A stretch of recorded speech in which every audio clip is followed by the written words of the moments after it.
Hello folks, here's Paradise, this is Altag, and we are going to have a comparison between three tenses today.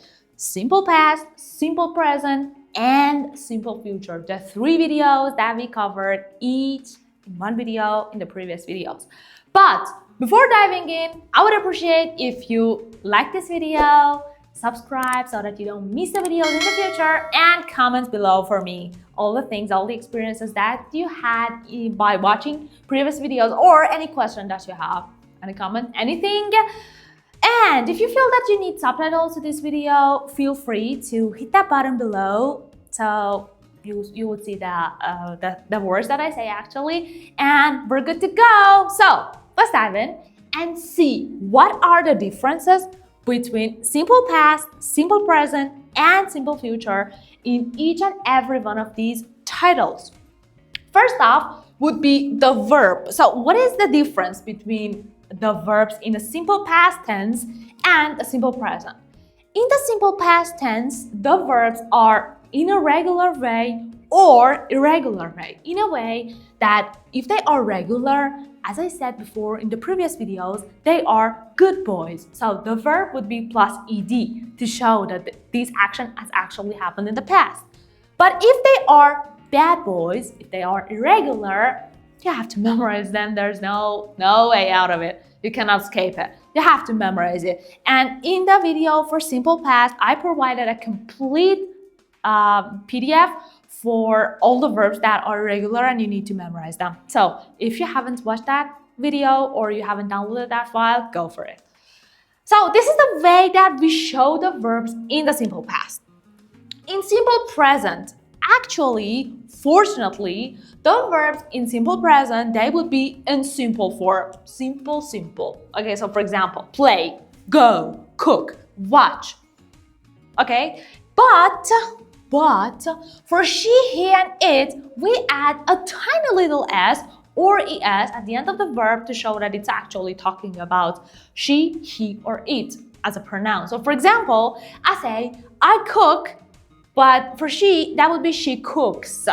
Okay, we add s or es. For example, I watch TV, she watches TV, or he watches TV. In the simple future, how is the verb? Again, the verb is simple, but we add will at the beginning of the verb. So for example, I will cook, I will watch, they will watch, she will watch, she will play.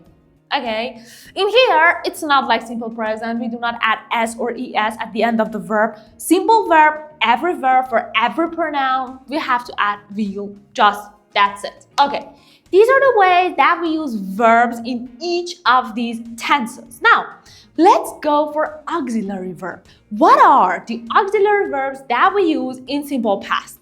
In this case, what is auxiliary verb? Auxiliary verb is a verb that is not the main verb, that is not the main action that actually is happening in that sentence, but it will help the main verb, it will help us to make our sentences in a negative form and make questions. So again, whenever that you see auxiliary verb, I mentioned in the previous videos, whenever you see the auxiliary verb, it means that it's going to be a verb that is not the main verb actually, but it's going to help us with making negative and making questions. So auxiliary verb for simple past is did. So for example, I say, did you go to the cafe last night? Did you go to the cinema last night? And remember, we remember that whenever we are using auxiliary verb, the verb is simple. Okay, the verb is simple, no s, no ed, no nothing.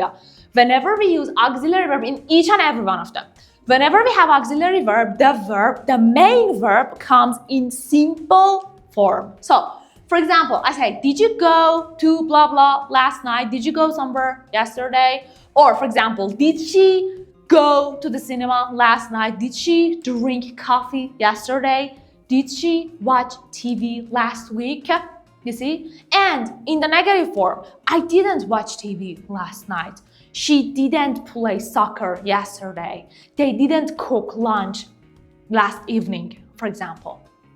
Okay, so what are the auxiliaries for simple present? For simple present, we have do, does, we have am, is, are. And we know that am, is, are, they can also be the main verb. Okay, so for example, when I say I am excited, I am happy, I am angry, I'm talking about a state, feeling, state, thoughts, okay? I'm talking about one category in which we use simple present. So in this case, when I say I am something, it means that I'm in that state. I have that feeling right now. So it's the main verb in that case. But also, it can be auxiliary verb, but in present continuous, okay? So for this case, for simple present, the auxiliary would be do, does. So for example, I say, I go to the office. The question would be, do you go to the office? Do you go to the office? Do as an auxiliary verb, and the go, that is the main verb, simple form. Again, we have auxiliary verb. The verb should be simple and would be simple. So I go to the office. I don't go to the office, the negative form.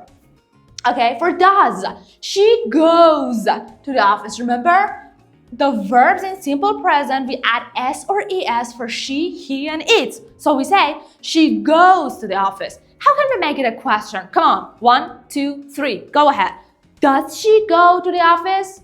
Does she go to the office? We add the auxiliary verb at the beginning, and the verb is simple again. So, the negative form. She doesn't go.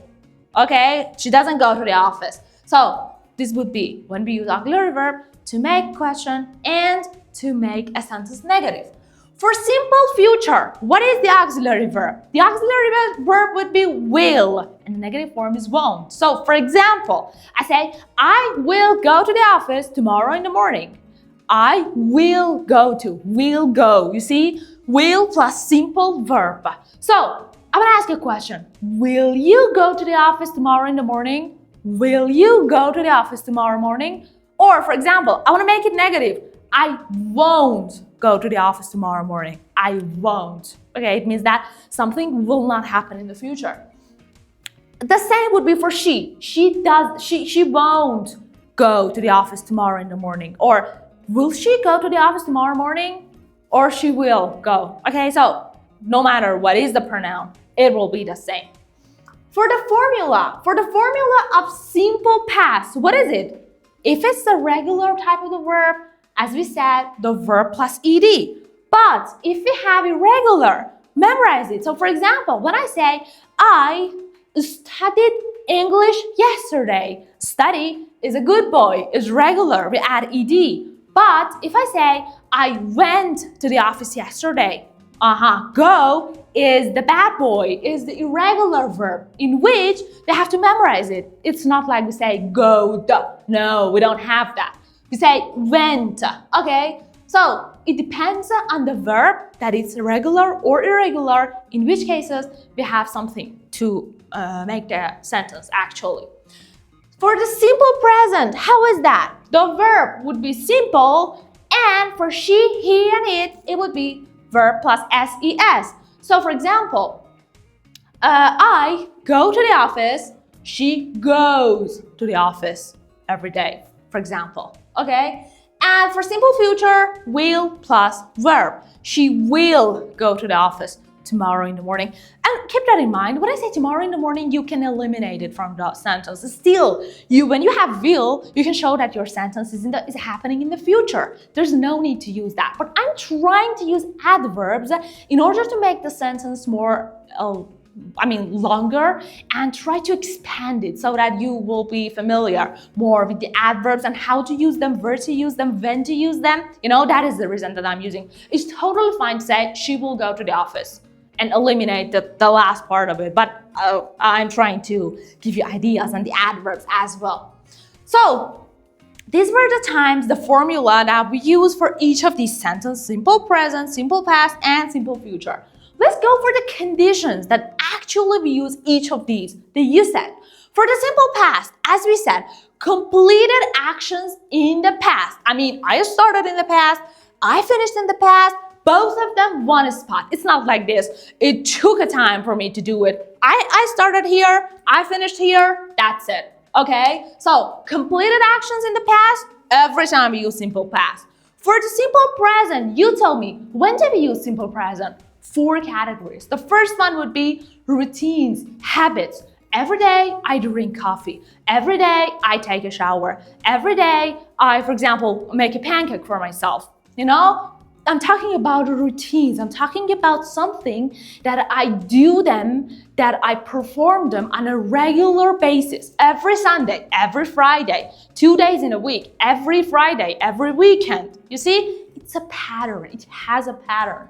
Facts, the sky is blue. It's a scientific fact that we all accept it and we all believe that it's true. So this is a fact, so we use simple present for it. The sky is blue. The bird flies. The cat jumps, for example. Feeling, states, thoughts. Remember, I gave you this example that I feel happy. I am good. I am blah, blah. I'm talking about a feeling. I'm talking about a thought. For example, I think that this is a good idea. I believe that this place is a good place. Okay? I believe that this video is helpful for you. You see, I'm talking about a thought and feeling the same way, and a state. For example, I am here. I am here. I live blah blah. I live in blah blah. Okay? So in each and every one of these scenarios, I use simple present to talk about it. And the last one, order, instruction. I'm trying to say follow the line, follow the rule. Or for example, make a cake. For example, imagine you're giving a recipe. Mix the eggs together. Do this. First do that. Second do that. You are giving instructions on how to do something. In each of these cases, we use simple present. And we see these examples. And for a simple future predictions, we are predicting something that will happen in the future. We are going to give a promise or offer to somebody. For example, I will call you tomorrow. I will call you tomorrow. So I'm giving a promise, actually. And the plan. For example, we will move to California next month. Okay? This is a plan, but keep that in mind that this plan is like, I have it in mind, I want to do it, but actually I don't know how, but I know that I want to do it. It's this kind of plan. It's not with a detailed plan that I know step 1, step 2, step 3 would be this. No, it's just a fantasy, like this. So, for example, for simple past, I finished my meal last night. I finished. You see, finish was a good boy, so we added ed to show that this verb actually happened in the past. But drink is not one of those good boys, it's a bad boy. I drank milk yesterday. I drink, drank, drunk. Drank is the simple past form. So, you see how we use it to make the sentences in the past?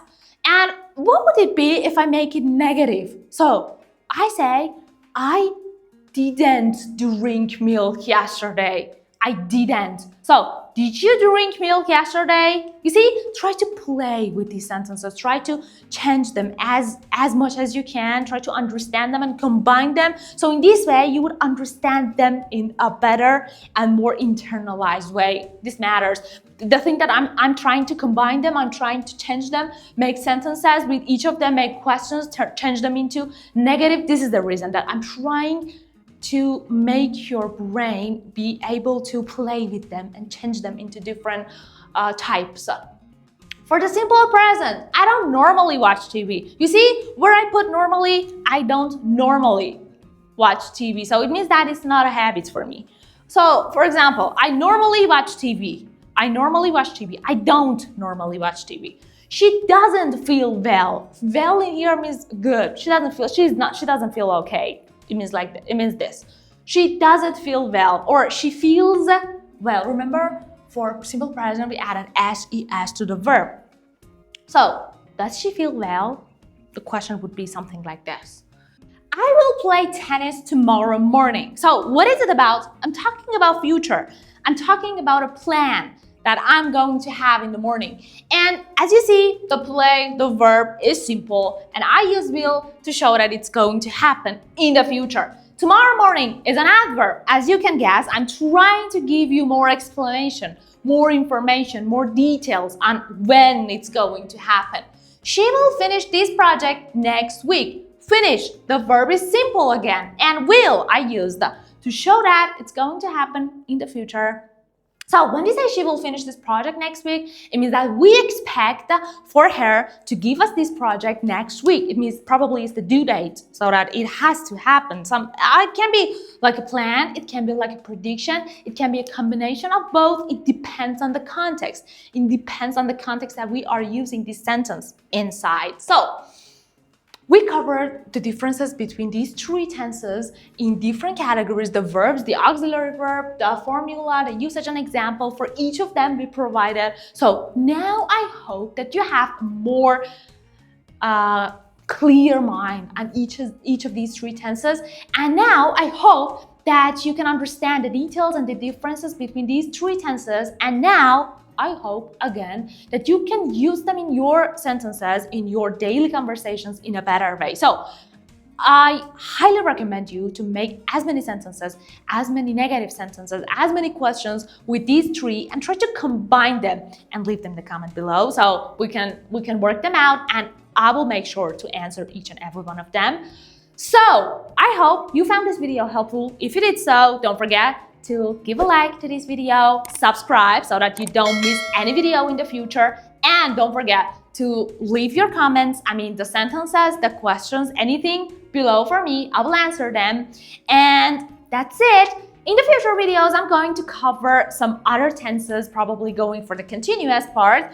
And in each of these, past continuous, present continuous, and future continuous. So see you soon in the next videos.